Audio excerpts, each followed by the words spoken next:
How do you help your players make characters with, well, character? That's what this podcast is all about. We'll be sharing new tools for your gaming toolbox and discussing the most important issues a GM faces. My name is Bill. My name is Colin. And I'm Megan. Our mission is to give you an overview of the whole process of running a successful game, from start to finale.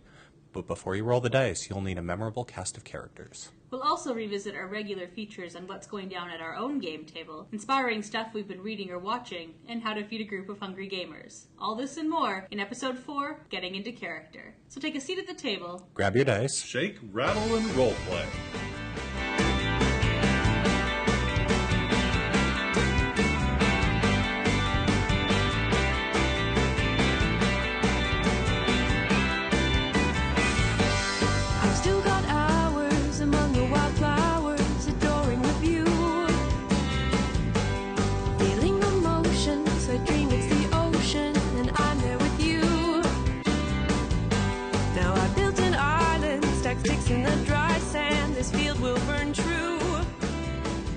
Welcome back, everybody. This is Episode 4, Getting Into Character. We just wanted to start out by saying that as we're recording this, we've just released the first couple episodes of Shake, Rattle, and Roleplay out in the world, and we've started hearing from people about those first couple episodes. And we want to encourage all of you that are listening to the podcast and liking what you're hearing, or maybe not liking what you're hearing, to send us your feedback. Let us know what you think, how we can improve it, topics you want to hear about from us, anything at all. Whatever's on your mind, whatever you're playing, we want to hear about it. Send us an email and let us know what you'd like to hear us talk about next. In addition, we've already got some feedback about the topic of creating characters, some ideas from you, and we'll be including them in this episode, or maybe the next. But now, on to inspirations. So, who wants to talk first about what has inspired them this week? Bill? Well, I'm a big comic book fan, and I suspect that many comic book fans are overjoyed, as I was, to see Neil Gaiman producing a new Sandman comic book just recently. He has just released the first issue of the Sandman Overture, with J.H. Williams III doing the artwork. And it actually serves, as far as we can tell, as a prequel to the original Sandman series. So it sort of picks up the action before the beginning when we see Dream get captured by a human wizard in Sandman #1. The real story on this series, though, because really, I mean, we know we're going to get a great story out of Neil Gaiman, right? At this point, we're not surprised when he writes something that's fantastic and it makes us happy.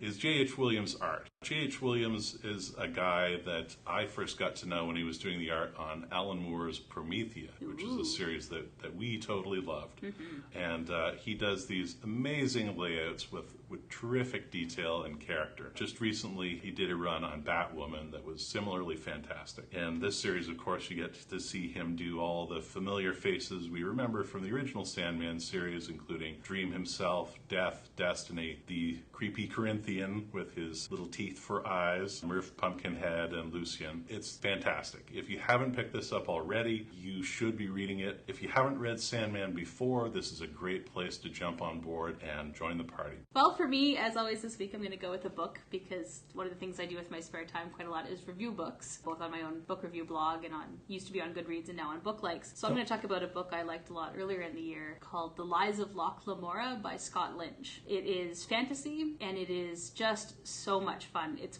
got the most energy and the most distinctive voice I've read in a fantasy in a while. There was a period where I was getting pretty bored with reading a lot of fantasies that were all pretty much exactly the same, with the quest and the group and the nothing new. And Lies of Loch Lamora is just this incredibly fun caper. It's a lot about kind of con men in this sort of medieval city. The fantasy elements are fairly downplayed. It has a ton of swearing. If anyone is really offended by swearing, Lies of Loch Lamora is not for you. But I have to say, for me, I don't know, maybe it's just the way my friends talk. I love you all. What the fuck are you saying? Exactly. It didn't really seem out of place to me at all. I know some people have found it so, but to me it just found this perfect tone. Loch Lamora is such a great character. In fact, the entire cast is. And one of the things I like most about it is that Scott Lynch first creates this really amazing world and this amazing set of characters, and then really makes things have consequences. I mean, some really bad shit goes down in this book. It's very upsetting. setting. He is not afraid to break his toys, and I always respect storytellers who are not afraid to do that. It's from the George R.R. Martin school, then? Or the Joss Whedon school of hurting your characters. Yeah, exactly. So again, this is The Lies of Loch Lamora by Scott Lynch. That, in fact, sounds like a fantasy story type that I could get behind, because I've been looking for an angle to do a fantasy story, but in dramatic play. I think you should check it out. There's actually 3 books in this series so far. I've only read the first one. It's called the Gentleman Bastards series. Ooh. Yeah. If I wanted to find you on Book Likes, where would I go to find you? We just look up Megan Baxter. Okay. But if you're trying to find my book blog, that's probably even easier. It's smorgasbook.blogspot.ca. To Colin. So what have you been thinking about this week? Well, I hosted a games night last week for my birthday. Happy birthday. Thank you very much. He's old now. Younger than us, but, you know, he's old. I would be careful the words you choose to describe me, as Blah. they apply even more to yourselves. We're just happy that you're sliding down the opposite slope of youth now, too, and increasing fragility. But go ahead. Thank you. Happy birthday. Anyway, I hosted a game night last week for my birthday, and I finally got to break out my copy of Risk Legacy. Now, I'm not normally a huge fan of Risk, but Risk Legacy has something that's very interesting about it that was evocative of some things that happen in role-playing for me. In Risk Legacy, you permanently modify the board. When you are playing the game and you play cards, you put stickers onto the board that represent different elements that are happening in the narrative. This sounds like something that was come up by the marketing department at Hasbro. How so? You have to buy more than one a game if you want to do it differently. Oh, I suppose. But, well, I don't think that's necessarily true. I think, you could get infinite replay out of this, but the point is that each board becomes customized and unique over the course of 15 games, which realistically is probably more games than I will ever actually get to play with it. But what's cool about it is that as you play each game, the board becomes increasingly unique. The different factions that are in the game have decisions made about them and they go in different directions, and the map starts to reflect conflicts that happened in the past in the game world. So there's this implied narrative that develops around the game. At the end of each game, cities get founded, continents get named, things like this, which is very cool. And this reminded me, I have a game idea that I've wanted to do for a few years now that keeps coming up again, and this brought this to mind again, where I would really like to do a series of campaigns in the same world where previous campaigns affect current campaigns and perhaps future campaigns. I've talked before about Deadlands on this podcast, my PTA Deadlands game, and I would very much like to do a game in the Deadlands Noir setting that is a continuation of not necessarily those events, but happens to be in the same world, and perhaps there's a few mentions of it. The scarring from the other conflict still exists in this one. Interesting. The idea of a persistent world like that is very interesting to me. So to recap, our inspirations this week were The Sandman Overture by Neil Gaiman and J.H. Williams III. The Lies of Loch Lamora by Scott Lynch. And Risk Legacy.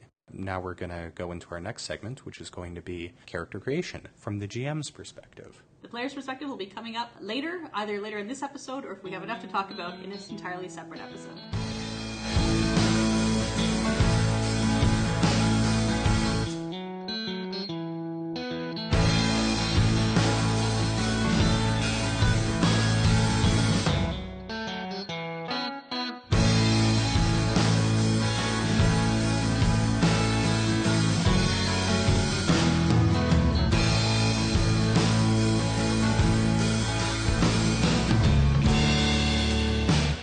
You take a rattled mane and hide it in rough terrain. So welcome to our first segment where we're going to talk about character creation from the GM side, some theories and ideas we have about how GMs can help create characters that are going to be fun to tell stories about and that are going to create great connections between the players at the table and give them things to do together. I'm, again, as we've said, kind of new to GMing, so I'm going to mostly be asking these guys questions, so we'll see. But one of the first things we wanted to talk about was the idea of group templates. So who wants to tell me what we mean by that? Can we dwell for a moment on why the GM has a role in this? Yeah, Because I think sure. that's important to talk about. And I think what the GM's role here is to facilitate and try to help the characters realize their vision for the characters. Not to tell them their business, but to help bring the character out of the initial concept in a way that's going to be interesting and meaningful both for that person and for the game as a whole and their connections to the other characters. Yeah, the selfish reason behind all this is that you're trying to build story out of these characters, and you need characters that provide you with hooks and characters that are going to be good fodder for storytelling. Good stories are not made from characters that operate all by themselves and never have conversations with anyone, don't have anything invested in things around them. Yeah, I think a lot of it is listening to what the players are bringing to the table. It's not really necessarily taking an active role, but really, listening and making gentle prods rather than trying to take over character creation. There is definitely a lot of nudging involved. This type of advice is very specific to the type of dramatic play that we do. Some of these things are less true for other types of play, but for what we're doing here, these things are super important. I feel like group template is something that applies to just about every game, though. And what we mean when we say group template is basically, what is the glue that holds these characters together? What is their reason for being in a story? If you're in a game like Shadowrun, maybe the reason is clear, right? They are a crew of criminals that are trying to do something, or they are on a particular mission, or like in our Shadowrun game, our characters were all held together by the fact that in their backstory, their former employer had tried to rub them out, and they needed to find out why. So this is a framework that all of the player characters exist within. It's a creative constraint, but it's something to build on top of. Right, and it may also speak to their motivations for doing things in the game. And one of the things you really want from characters is motivation. They have to want something, and they have to be motivated to act to do it. Otherwise, nothing's going to happen. That just does not work in a game. So it sounds like group template is something that's also implicit in pretty much both the pitch and campaign creation if you're doing it. I mean, if you're expecting you're going to have an entire team of former corporate Shadowrunners, that feels like that's on the table from the beginning, right? That's not something you introduce when you sit down to make up characters. You're saying, we're going to tell a story about it. Absolutely. And in a more traditional vein of what group template means, group template in a traditional sense can also mean not having people who have overlapping specialties. That is also true here, that if you have a group of mages, you either need to find a way of differentiating them from each other so that they are meaningfully different characters, or finding a way of diversifying the group otherwise. Right, That could be part of the group template if you were doing a game where you were going to a wizard school or something like that. But again, you would have to find a way of differentiating these people. Yeah, I guess I'm just saying, I think we're all agreed, but this stuff has to be at the table from the very beginning, so you're not sitting on the table and somebody's saying, I want to do this entirely different thing. And you're like, that's not the story we're telling. Yeah. And we talked a lot last episode about how campaign creation and character creation are in many ways connected, and this is definitely one of those places. You would hear about parts of the group template during the session pitch, generally speaking. That's right. I think it's worth saying that you don't always have an implicit group template included in your pitch. I know that for my Carnaby Street game, what I was really pitching was kind of like a world and a mood. And I actually said to the players at one point, what are these guys going to do? Are they student revolutionaries or are they Ghostbusters? Like what is it that's going to happen in Carnaby Street? And what we came down to was that the important thing was that they were fugitives. They're on the run. And that was the template that we've applied to the game. So you let the players come up with the template as part of campaign creation, more or less. That's I did right. more or less the same thing in After the Ball. I came into it, that's my Steampunk New York PTA game, and I came into it going, okay, Steampunk New York, and go. Yeah, go. Absolutely. And whereas in my Deadlands game, I think the only things I'd put on the table is that this game is about the rails arriving in Dodge City, and I pointed out that there were options available for people to be associated with some of the rail companies, but we didn't go into it more than that. No, the group template can come from either the GM or the players or both working collectively. It's just more that everybody buys into it. I think is the important thing, right? And having that discussion. Yeah. If it's understood that everyone sort of knows what the general direction of the stories told are going to be, then everybody's going to be happy. You're not going to be distracted by things that aren't that interesting because everyone has agreed to a direction. Conversely, if you come to the table with an idea for a group template and you get no buy-in, you might need to look for another group template. Because if nobody except you is interested in it, the game's probably not going to work. Yeah. Or we may need to narrow it down. We had that one superheroes game we've mentioned before where we all came in with a very different idea of what being a superhero meant. Because that's actually too broad of a term. You might think a super team is an easy group template, but that's actually very broad. Is it going to be gritty? Is it going to be light? Is it going to be Silver Age, Golden Age? In that case, we actually, I think, needed to narrow down what that idea was. Yeah, superhero is about as broad as saying science fiction. Yeah, exactly. Or fantasy. Yeah, it's more of a trapping than it is a genre. So I guess what I'm asking is how do you tell what moment at which you have to narrow it down? How do you know? I don't know. I guess there's that moment between when you're actually discussing the game as a broad whole table and you start to come down to specific details, right? It's that transition between the GM large-scale discussion and player-focused discussion that says, how do you apply these ideas in the pitch or in the setting to your characters directly? What's your place in this world? What's your entry point? What's your take? And seeing what people say. Yeah. I think, too, if you were to be discussing what we would call a genre, but I just sort of referred to as a trapping, it's worth listening to the types of things people are interested in within that genre, which will give you perhaps a hint of the direction they want. And then if you have that, you can narrow things down into something more specific. So if we were going to be sitting down and doing a Supers game, my background is mostly in X-Men. Your background may mostly be in Superman. Those are very different feeling comics. Yeah, if you got 3 players that say they want to play something like Batman, then that tells you something about what the world and what the style of play is going to be. It's going to be dark. Yeah. It may be gritty. But you also want to make sure that you don't have 3 characters playing Batman. We famously played what was really a very fun Firefly game back in one of our very old groups, but everybody wanted to be Jane. We had 3 people at the table who were trying to play a variation on Jane, and that just does not work. So that is a situation where you needed a way of differentiating these characters who are otherwise very similar. It's tricky, though. I feel like that's something that sometimes doesn't become clear until you actually start play and you start realizing that there's overlap. I know that in Carnaby Street, in our first session, we sort of started to realize that 2 of the characters had a power that was kind of similar to each other. And they were in a situation where they each wanted to use their power in the same basic way to sort of mind control someone into doing something. And then it becomes an issue of niche protection. What's my thing? Who owns what idea in the game? And this is probably a topic we will come back to when we discuss at some point resolving issues once your game has started. There's always fine-tuning. But I want to sort of talk about it a little bit more. I mean, we talk about group template having that one almost umbrella term under which everybody's going to fall, which I think those are great games where that's worked, like the Shadowrun game where we're an elite group of former corporate Shadowrunners. But what about those games where there isn't that blanket term? Because I can think of some equally good games where we haven't had. I think your Deadlands one is actually a good example of that. I think my Steampunk New York is a good example of that, where I really can't think of a way to sum up who those characters were as a group. In that case, I think the thing they have in common is the setting itself, right? They inhabit this world, and it's what kind of viewpoint you want to have on it, and how you knot them together with stories. And what are the connections? Where are the places where their lives get tangled up?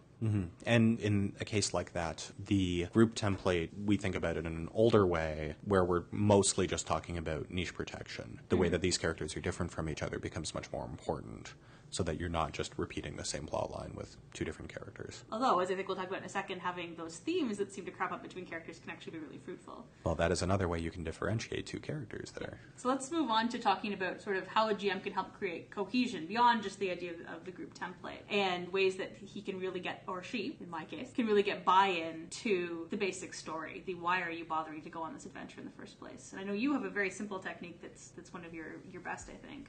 Right. I came up with this a few years ago when we sat down to play a Firefly game. A different Firefly game. Yeah. And in some ways a reaction to your other Firefly game, as I understood it. Oh, I don't know about that, but I mean, my GMing style had changed since we played that other Firefly game, so I had different ideas I wanted to bring to the table. But you did want to make sure we weren't all trying to play Jay. Yeah, I think I did have that in the back of my mind. What I basically was thinking about was this idea that, in a Firefly game, it would be very easy to sort of have it turn into a story about gun-toting mercenaries traveling around who really don't have any investment in anything, and it's very hard to get them to commit to anything because they can always just cut and run, and that's not interesting. Nobody cares about a story about people that don't have any particular interest in anything. Money is not a good motivation. I thought about this long and hard, and what I said to my players when I came to the table to have them make up characters was, you can be mercenaries, you can be motivated by money and greed and the lower things, and you don't have to be fine heroes and all this, but you gotta have one line you can't cross, one thing that is so important to you that you will not let it go at any cost. So I said, what is the one thing that you can't walk away from? And that set the platform for characters that were going to be invested in this game in a different way, even if they ended up being gun-toting mercenaries, which they really didn't. No, we kind of threw you a curveball. You said that, and we're like, okay, great. So we're going to create these characters where I'm a pacifist, Colin's character is pregnant and a war criminal, the other one's a space gypsy.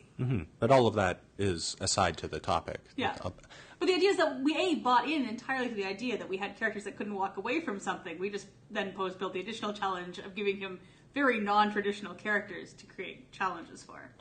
That was an unforeseen consequence. And just as a footnote to that, like I've been talking about this new game I'm running, Carnaby Street, I had been playing with these same players at our table for so long that I had started to take for granted players buying in that way and creating characters with meaningful connections and motivations. You no longer even pose the question. That's it. I didn't pose that question to my new group, which had several players in it who are not my regular players. That was part of my challenge starting that group, was to play with players I don't usually play with and, try and apply my techniques to different people and see if it still works. And I didn't say, what can't you walk away from? And I didn't say enough, what are your connections to each other? How are you tangled up in each other's lives? And I started to realize when play started, there really wasn't any reason why they couldn't walk away from some of these problems. Why wouldn't the guy from Japan just get on a jet and get the hell out of Dodge? Well, it's worth noting, too, that in any type of fiction, a story that is about a lone wolf type character, the story is always about the one time that they do really care and they don't walk away for some reason. That's right. The classic lone wolves are,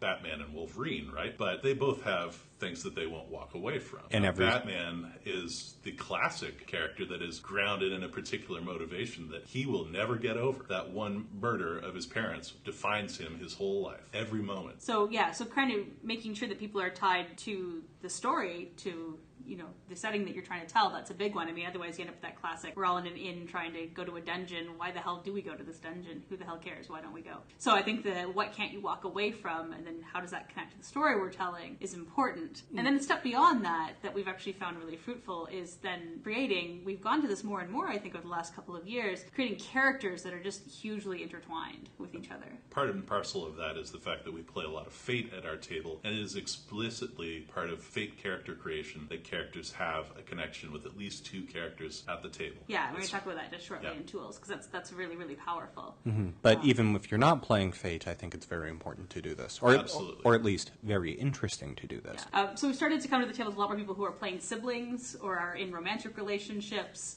or already have these pre-existing connections that are sort of deep and emotional in very different ways. Sometimes they're loving, sometimes they hate each other, all these things. Or both. Or both, right? But the more we come together with those kind of connections to each other, the more, I think, the GM has had stories to play with. The more intimate and important that relationship is, the better the story mileage you're going to get out of it. Mm-hmm. And we'll get into this more, I think, when we talk about how we as players make characters. But the GM's part here is that you can observe connections between characters that are implicit in the character concepts as they come to the table. So if I observe that the two of you both have backgrounds in organized crime, maybe there's a connection here. Maybe you guys know each other. Maybe you guys work for the same people, or maybe you work for rival organizations. But being in the GM's chair allows you to be one step removed from everybody, and you can sometimes see what other people are not seeing, and you can help people to connect to each other. The more I GM, the more I see that is one of the most important parts of the GM's job, is to be the audience to the players and sort of be the slightly detached observer that can make those important observations and say what a game needs at any point and sort of pull the strings a bit. Yeah, and we've sort of noticed that, the GM can pull out things that are both very concrete, like that, say, organized crime thing Colin was just talking about, that are going to be obvious story elements. We've also found recently that if we start to look at these characters together, these weird themes start to appear. In that Firefly game Bill was just talking about, we realized we all had these issues with family and belonging. Mm-hmm.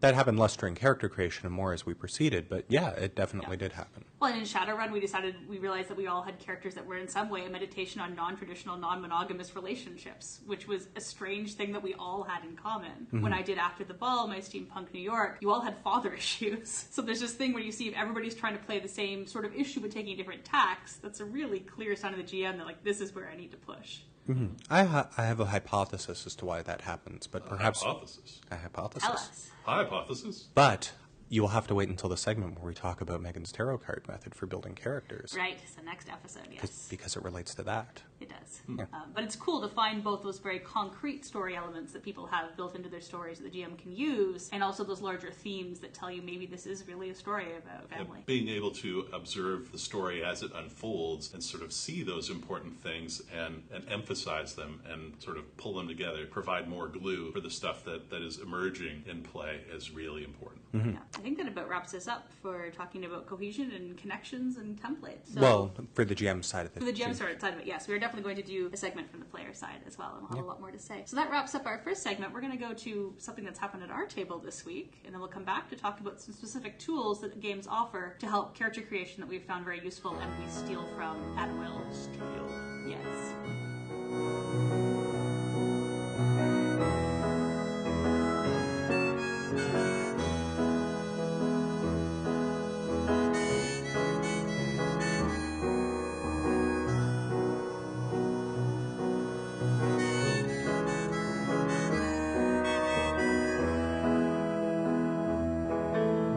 Lock your keys in the house next door and attach your favorite things to the bathroom floor. This week on At the Game Table, our bi-weekly segment where we try not to bore you with gaming stories, we're going to talk about dovetailing scenes together and how we've been doing that recently at our table. And to give you a little bit of context, Bill, would you like to tell us about Tiansha? Hey, sorry to interrupt. In this next segment, I managed to consistently screw up the official name of the game we're talking about. The official name is Tiansha, Blood, Silk, and Jade, by Jack Norris and the good people at Vigilance Press. Stay tuned. We talk about this one in more detail in an upcoming Wrap Party episode for this game. And we might have some extra Tiansha goodies too. Keep an eye on our Facebook page and our Twitter feed. Tiansha, as we're recording this, it's just going into the latter days of the Kickstarter.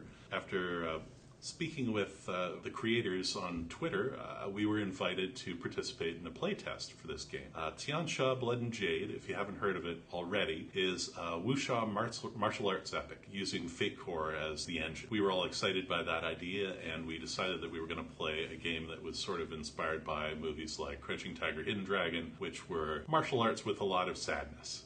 And specifically, a part that we have very much picked up on is the way that those narratives jump around in time. Between that movie and Hero, how we are flashing back to earlier events, which tie in some important way into what's happening in the present.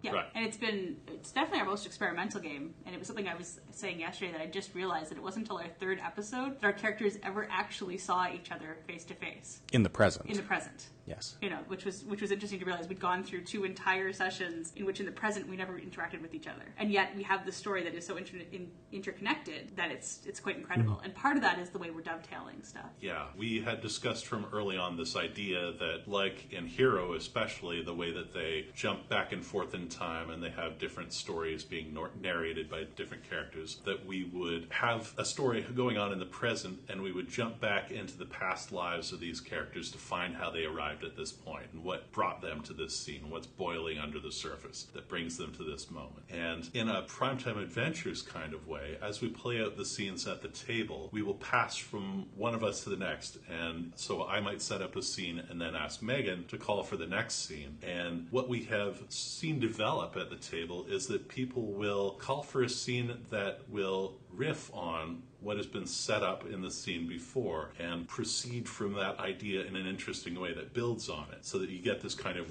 rhythm of story building in the aggregate from scene to scene, even though these characters until recently aren't even in the same room together. Yeah, and this has been in sort of ways that are both very concrete and sort of thematic. I think one of the most concrete ones happened just the other day about the dumplings, Cullen, what you did there. So yes, I'm playing a character who's to some degree inspired by a story called The Suture of the Rat, which is a story about a thief who eventually becomes a monk, which I won't get into. But the point is that in the past, my character was a thief, and in the present, he is a monk, and a small child has fallen into his care, quite by accident. And he was passing through a marketplace, passed by another character as her scene ended, going in the opposite direction without seeing her. And I had the child in my arms, and the child quite wanted a sticky bun that a merchant was selling. And I was telling the child that its wants were creating its unhappiness, which Babies don't like to hear that. Babies are not very good at that. But we zoomed in on the sticky bun, and we came back to an earlier time when my character was a thief, and he simply stole a couple of sticky buns from another merchant at another time in another place, and gave one to his sweetheart, and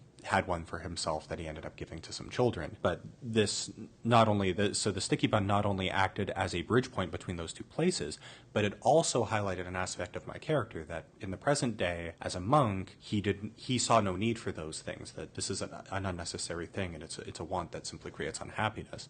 Whereas in the past, he would simply steal these things and share them with people. Sure, it's all about your want. Absolutely, and immediately satisfying them. Yeah, and a little bit more abstractly, we did sort of the same thing the episode before when the child first came into your care. You were there kind of going like, okay, now I have to take care of a child. This is really strange for this monk. And then I immediately called for a flashback as the woman who used to be your lover and immediately started the scene with, you want to have children? What are you talking about?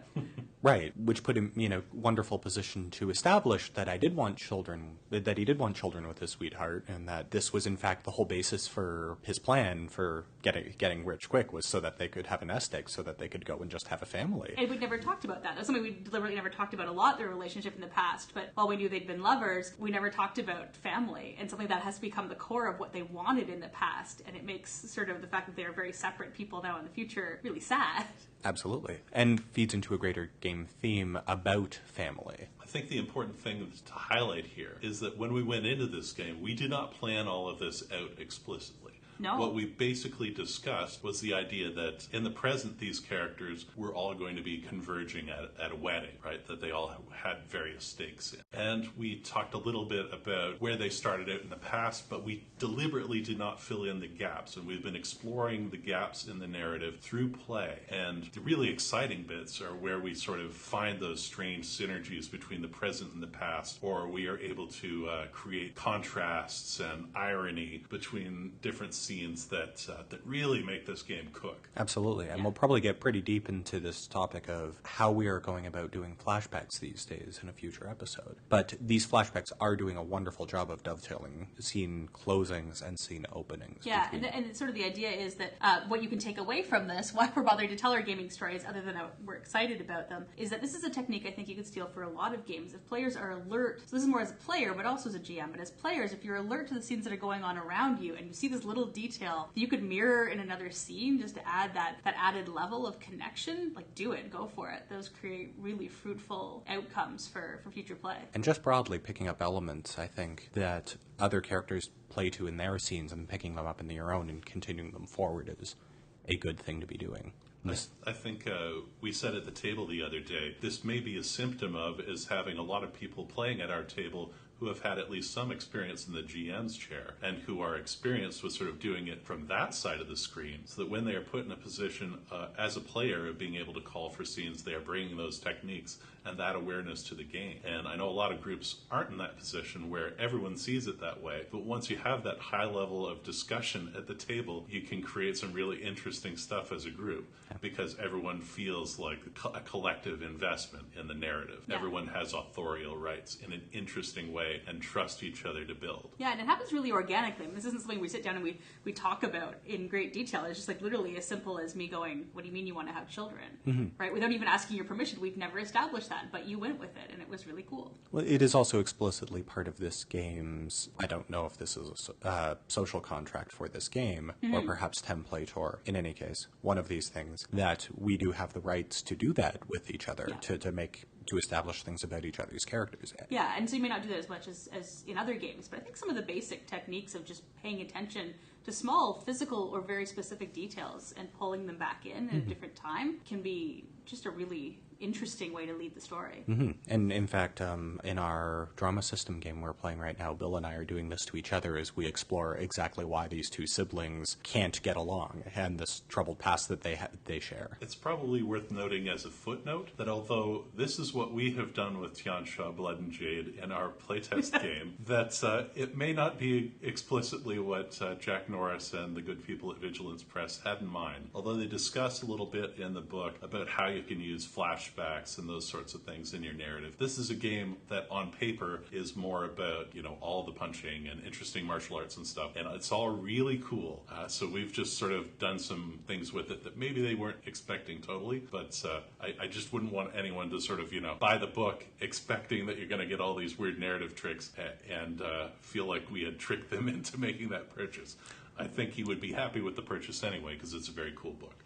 There's a lot of interesting... Well, there's nothing game mechanically necessarily to reinforce this type of play. I think the way that they've found to deal with differentiating characters, all of whom are martial artists, is very interesting and elegant.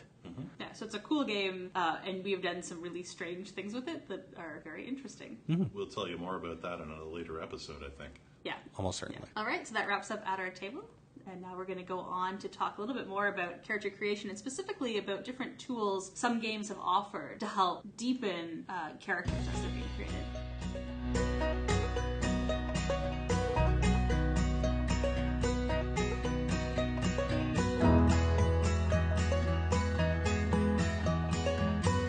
There's a fire that's fueling in the workplace as it describes an old friend's fall from grace. You can't just go, get up and leave. My hands remain ingrained in your history.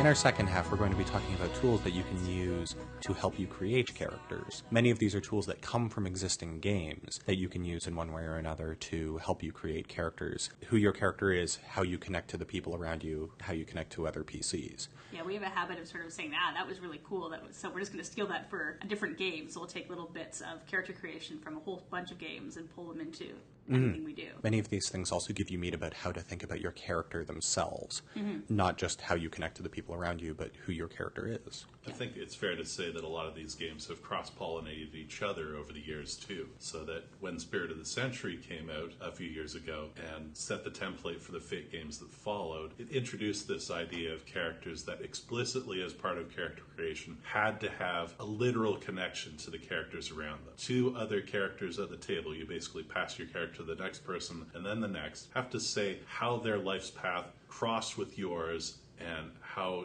you are tangled up in each other's lives. And so the other players at the table will actually get to write on your sheet, this is how I met you, That's essentially. Right. Yeah. And so you have that very tangible connection. Which is a great way of starting a relationship with the people around you and is something that ties all the characters together in an interesting way. And it normally creates some interesting discussion, because you'd be sitting there, I'll be like, okay, Colin, this is how my character met you. Is this cool? Does this work with the story you're telling? Exactly. And when we were playing our Sherwood game that we've talked about before, it was, I think, when your character escaped from being held by, the evil empire, Yes. somebody else helped you, one of the other characters helped you escape, and that Yes. was the way you two met. Exactly.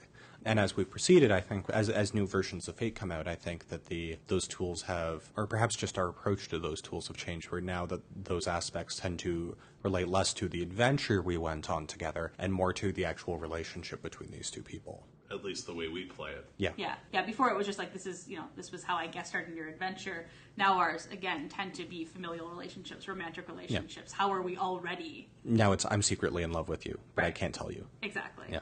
Another thing that's very important about the way Fate works is that there's two aspects that are very explicit on your character sheet. Your high concept, who you are in the overall. You are Elven Wizard, or whatever. Two-fisted archaeologist. Two-fisted archaeologist. Apprentice Jedi Knight. Right. The thing that is the most important thing about your character, that if you were going to shorthand this person, this is how you would do it. But then your issue, the thing that is your deal, your problem, the reason that you can't be the thing that you want to be to the best of your ability. Your trouble. Your trouble. It has that spot on the character sheet so that you can start thinking about, okay, well, what's my problem? Why do I struggle? What's maybe your conflict? Right. Maybe I'm a Jedi Knight who struggles because I'm in love with somebody. And it also, it really forces you have to create a character who's vulnerable, right? Which is something that a lot of previous game systems didn't have. You were creating characters that everyone was trying to make the awesomest character possible. Power Fate, fantasies, really. Exactly. And Fate builds it into the very basic build that this is a character who is vulnerable. Everybody is a character who is vulnerable, who has a place that can be hit to tell a story. Or if you choose not to be vulnerable, it actually makes you less useful. Well, you're not really a Fate character. Yes, but what I mean is that the economy in Fate requires that you have this cycling of Fate points, and you're not going to get Fate points if you have no way of getting them, getting compels or invokes. Yeah, absolutely. So on the system side, but I really like the idea that it puts into players' minds that their character is going to be vulnerable, that you're coming to the table with that, and that is an explicit part of play. I think that's fantastic. Absolutely. Or at least a problem. Problem, drama, these are things that maybe some players wouldn't think of in terms of vulnerability, but that's where stories start. Stories start with the places where there are friction friction in your life, not the places where you're awesome. Nobody is going to tune in every week to a story about, a superhero who everything goes right for. His life is just cake from beginning to end. That's just very boring on the page and on the screen, and it's boring at your table. I only think I'd like cake from beginning to end. Oh, cake from beginning to end. I lost my train of thought. So Fate, and then sort of a little bit like this, we just wanted to mention, kind of as a way to hone this particular skill, is Fiasco's a great one for this, right? I mean, Fiasco's a very fast, one-shot game that's sort of modeled on the Coen brothers style of play, where everything is going to go wrong. Your characters are probably losers who are going to come up with some plan to get rich or whatever. But it does the same thing where you create a relationship with the two people on either side of you. And the important thing that is, it lays down that essential element of what's the relationship, what's the thing that connects these characters. And that's almost all you've got of the characters is the connection. Yeah. Whereas in a lot of games, it's sort of backwards, right? You sort of retrofit on a relationship. It's interesting that Fiasco, that's almost the entire game, is the connections. But it has a way of cutting to the most important thing, which, although you're probably not going to use Fiasco to create characters, although you can, what you do get from playing Fiasco is a way of seeing what the core things about the character are in those relationships, right, and how to cut to those quickly, and also how to just build quickly on it, and improvise them. Creating intimate connections and conflicts quickly is really instructive, I think. Yeah. And even if the idea of playing crazy capers doesn't appeal to you, there are lots of good things to be learned from Fiasco. And Fiasco is just a great deal of fun to play if you're looking for a one-shot. It requires no prep. There's actually no GM. It is just a ton of fun. So there are lots of other games, though, that have wonderful ideas about how to build a character up. What do you two think about Monster Hearts? I like Monster Hearts. It has all the crying and shouting and teen angst and sexy times.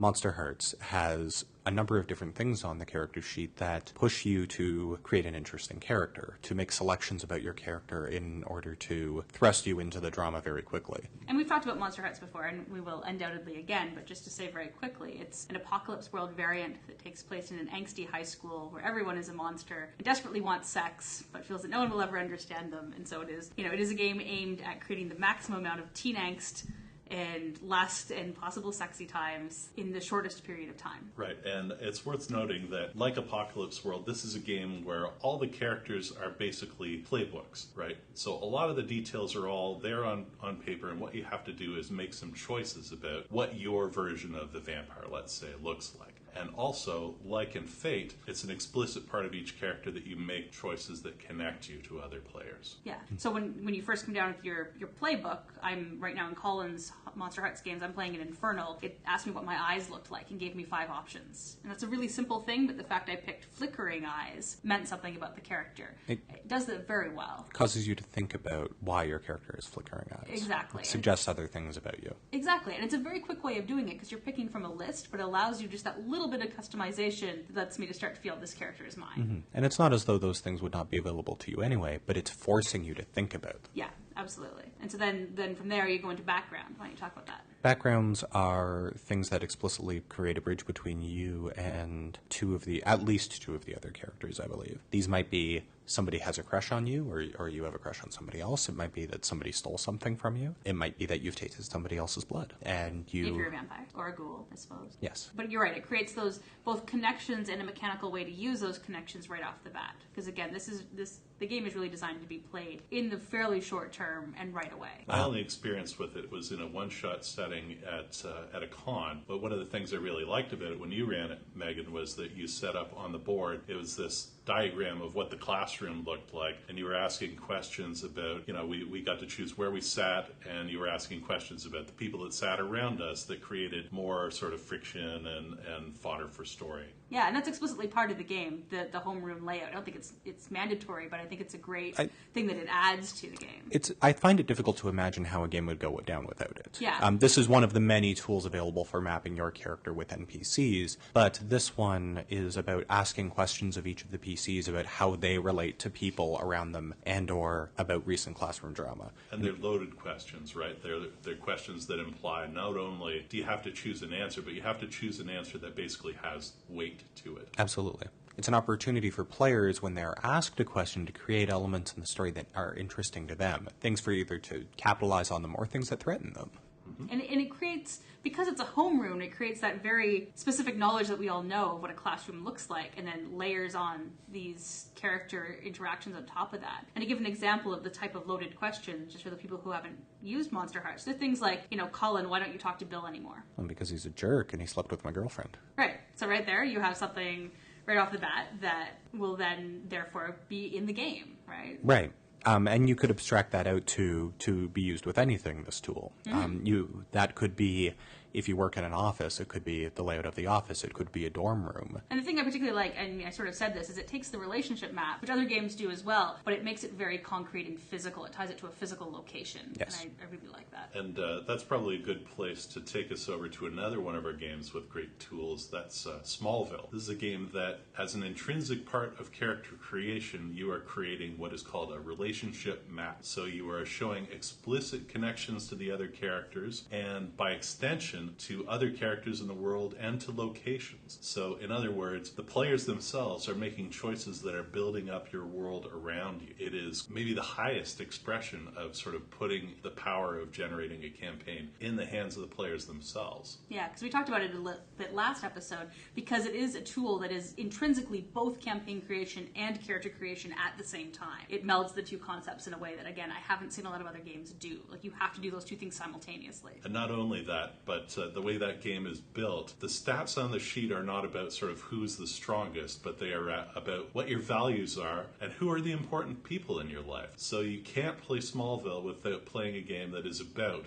those people. And interestingly, it is the only game I know like this, although maybe some people play this way and I'm just weird. It is an explicit part of the game that if you have an important villain, it's probably played by one of the players, not by the GM. Yeah, that's cool. Mm-hmm. There's certainly other game systems where you could do that, but I think it's the only game where that's an explicit part of that.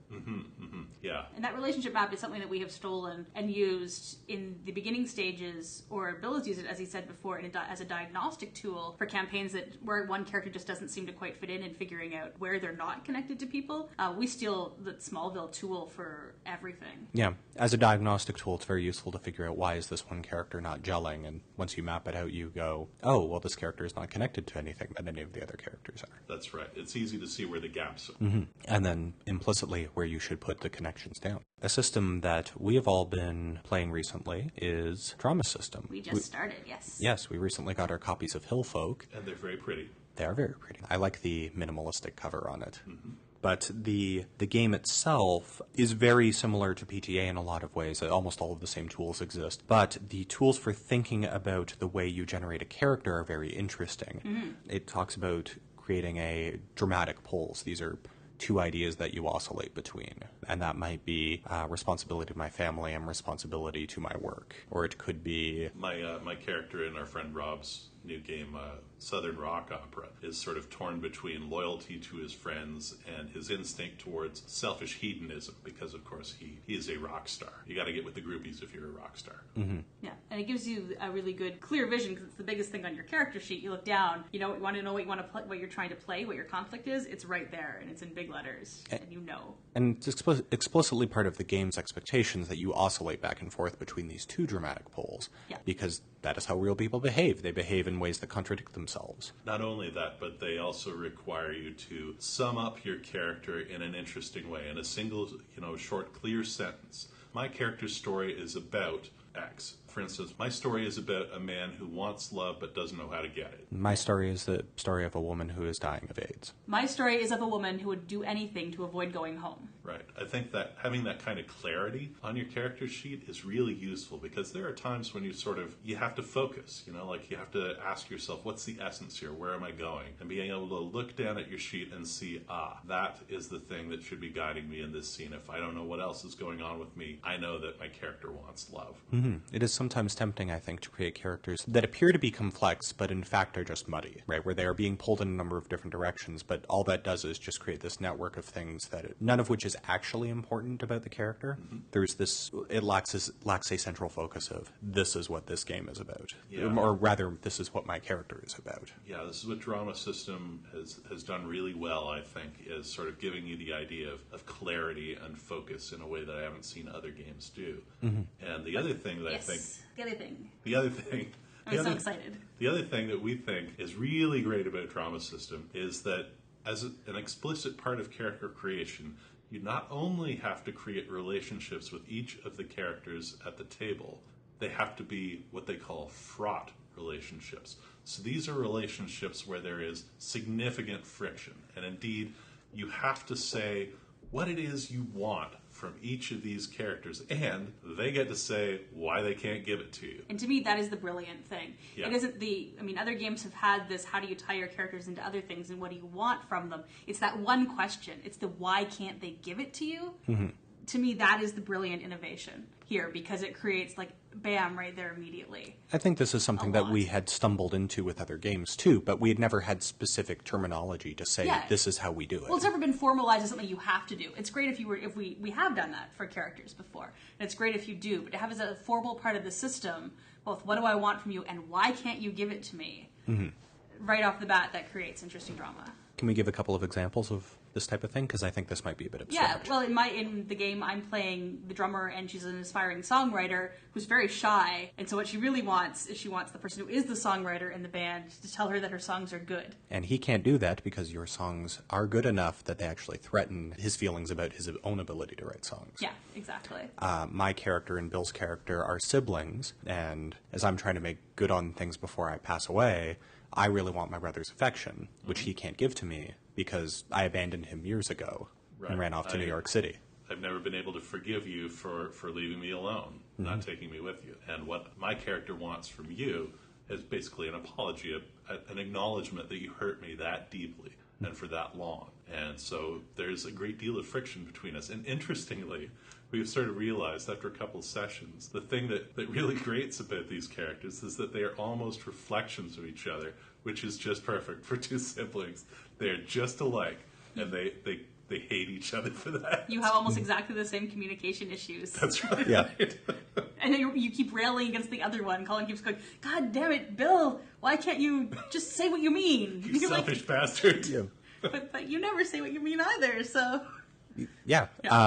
Which is super cool. But the thing that's here is that these things are abstract, emotional things that we need from each other. They're not concrete things that, like, I need your money or whatever. Right. Stuff that can't be resolved easily, too. Yeah.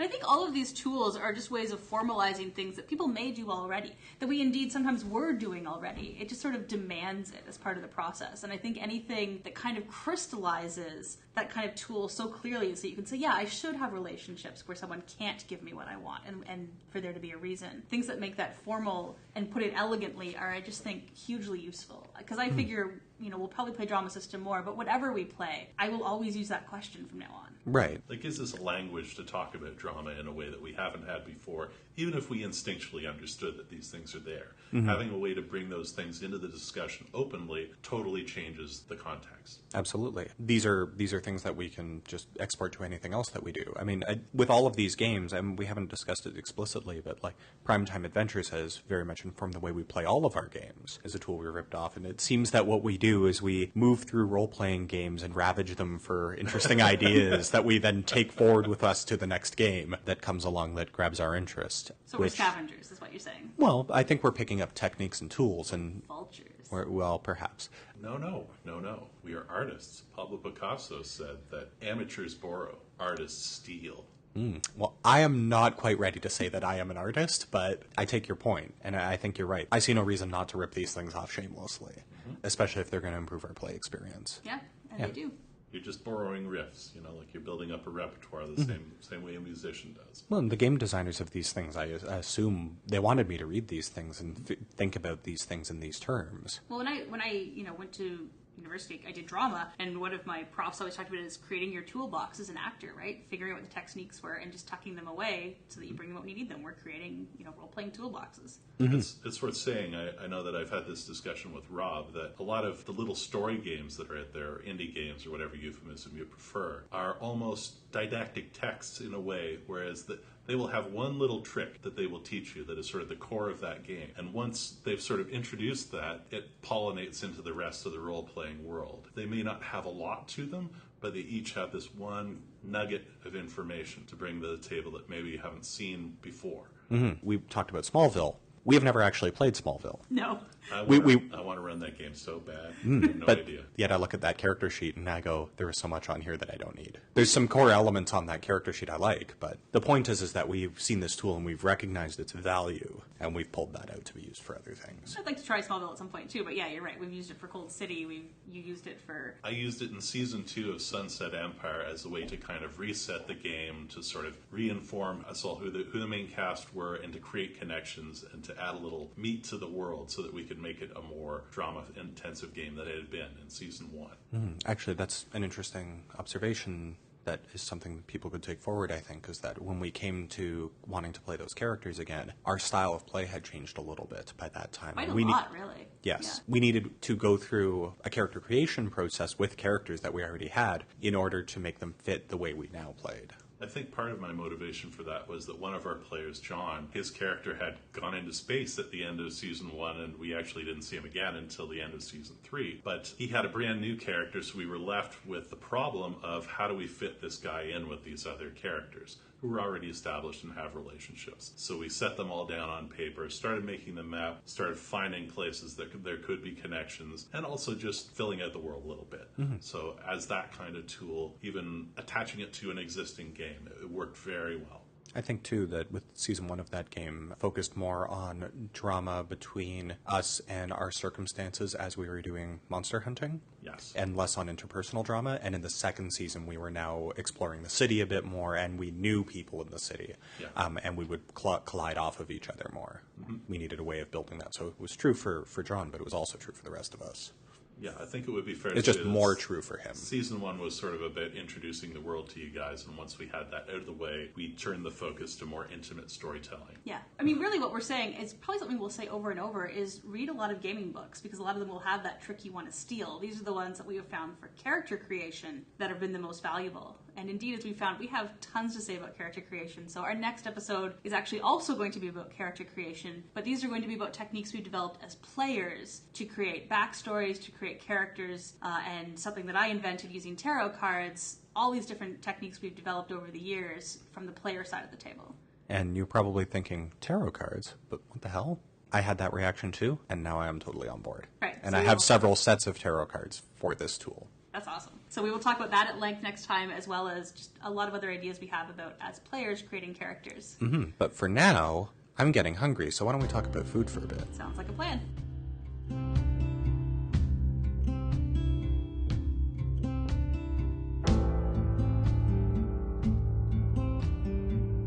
When you're on a mountain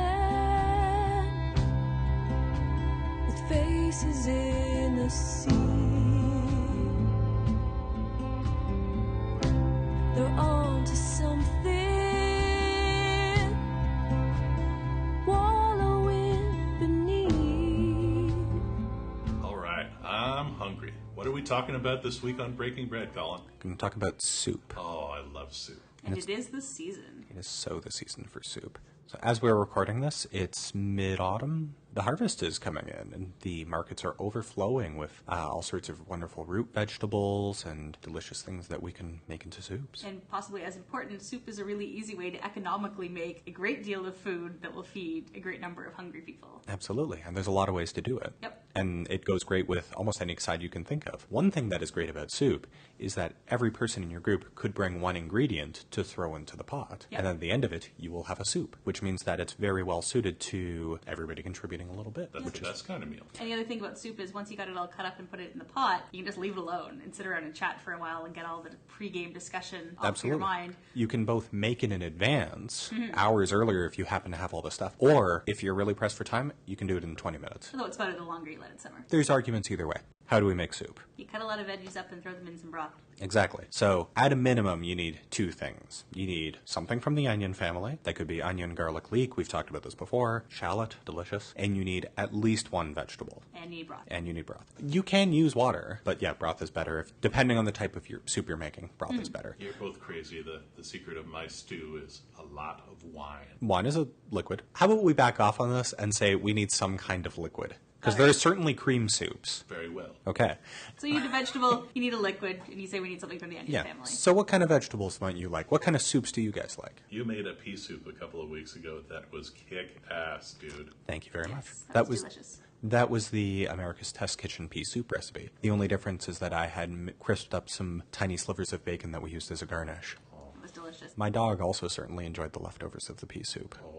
We have someone who's made carrot soup for a couple of weeks in a row, and she literally just takes a bag of carrots, cuts them up, and then blends it all at the end. It's one of the Absolutely. simplest things ever, and it's thick, and it's filling, and it's great. Yep. And it goes with a lot of things. One of the nice things about soup is that you can put additives into it. You can add a couple of spices, or you grate some frozen ginger into it, right? And if you're really ambitious, you can make your own stock, which I'm going to do later today. Basically any kind of root vegetable, though, you can turn into a soup. Celeriac is really nice. Squash is lovely. Not a root vegetable, but lovely. Carrot, parsnip. I've never done beet soup, but I probably should. I think that would be good. No, I think that would be good. No, it wouldn't. No? I think I could do something goulashy as a soup. Not for Bill, perhaps. Yeah. Squash, I made you guys a pumpkin soup on earlier this week. That was okay. That worked for me. So it was roasted pumpkin with ginger and leeks. I put too many croutons in mine, and it went from a liquid to a solid, but it Okay. was still tasty. Well, that is an important lesson, perhaps, when you are following along at home. Don't put too many croutons into your soup. Lies. And although soup is wonderful for feeding a group of hungry gamers, you're probably going to want a little something as a side. We often have some kind of bread stuff. Either someone will bring bread, or I will make my grandmother's famous biscuit recipe. It's one of my genuine old family recipes. It's a super simple recipe. I can throw it up on our Facebook page. I love me some biscuits. Yeah, and these are biscuits that I can throw together and have in the oven before the oven is finished heating up. They're that fast to make, and they're delicious. Continuing on the topic of soup, two categories. You got blended soups and unblended soups. So if you're doing a blended soup, two items. You put them in the pot, you sweat them out for about 15-20 minutes, you add the broth, and then you blend the shit out of it. And then you eat it. Well, you season it liberally, and then you eat it. Which I is like very... any story that ends in, and then you eat it. Well, then you're going to like this next story I'm about to This tell. is like a challenge for me to come up with a story where that's the ending and you don't like it. The second type of soup, obviously, is the things where you sweat the vegetables, and then you add the broth, and then you don't blend it. This type of soup tends to be better where you have a number of different vegetables that you're doing, so each of the vegetables can remain distinct. Also, if you're adding meat to your soup, Yes. they tend to be unblended. Yes. This also works well with beans. Like if you want to make something that's kind of minestrone-esque, you could use beans in that. Beans work with either type of soup, but sometimes that difference in texture is very nice with this type of soup. The beans also blend nicely, so that's a thing. And of course, there's a zillion different types of soups under the sun. Go pick out whatever you would like to make. What about toppings for soups? What do you guys like? Well, we just talked about croutons. We talked about bacon, probably the Cadillac of toppings. A little fresh ground pepper. On anything you make, a little Oh, fresh there's ground that. pepper. Absolutely. Breakfast cereal, little fresh ground pepper.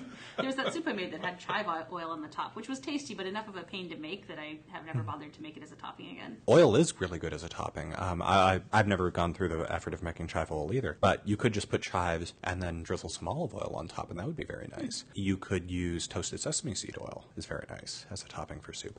Any kind of flavorful oil that you might get from the store, those ones where you got to keep them in the fridge to just maintain the flavor profile, those are ones that are really nice on top of soup. If you're making a squash soup, you can scoop the seeds out of the squash, toast them in the oven, and then they act as a nice topping for this You've soup. done that. That's excellent. And the nice thing, it's a lot like having a crouton on top, except that it doesn't thicken up your soup, which is very nice. So we would avoid the problem that you had, Bill, with your soup earlier this week. It's a nice change, though. You could take almost any kind of meat and saute it, crisp it up really nicely, and put it on top. There's certainly soups that you would put bits of cheese on top and then toast the cheese, like a French onion soup. That's another ending of a story I like. Toasted cheese. So in other words, soups are a good thing. And they're a really easy thing to do. As you said, everyone can bring a part of it, or you can just throw it on and let it simmer for quite a while. But it's an easy meal that does not take a ton of prep. Once it's on the stove, you can kind of leave it alone and chat with your friends while it's... Absolutely. And if you end up making a soup and you think it tastes like garbage, grab a jar of pesto sauce out of your fridge and just put a dollop on top like you would with minestrone. It'll make it work. If it in any way reasonably matches with basil and garlic, it'll work. But it's a nice topping for something that needs something that's just a little bit of a kick. And like we said, soup is one of those things that is just the perfect thing on a cold day.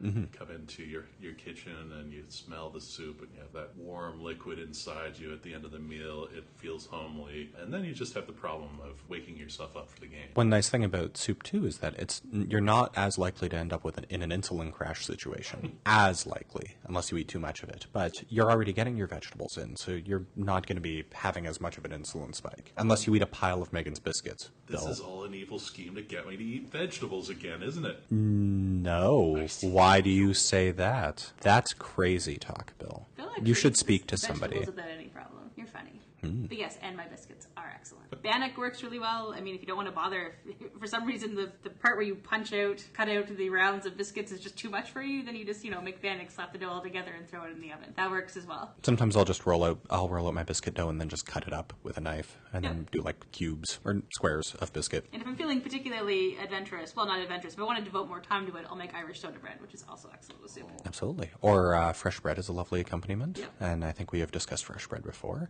Basically, any kind of bready type thing is very nice. Crackers are lovely if you can make them or buy them, I suppose. If you're the sort of person that would buy a cracker. I would buy a cracker. They're very simple to make. All right, so that wraps up Breaking Bread, where we tell you that soup is an excellent way to feed a bunch of hungry gamers. And a delicious one. So that's the end of our episode. Next time, we're going to be talking about character creation more from the player's perspective. Things to think about, ways of building your character, how to find drama in your character. How to write a love letter to the GM with your character sheet. So all this and more on next episode. Until then, I'm Bill. I'm Colin. And I'm Megan. And this is Shake, Rattle, and Roleplay.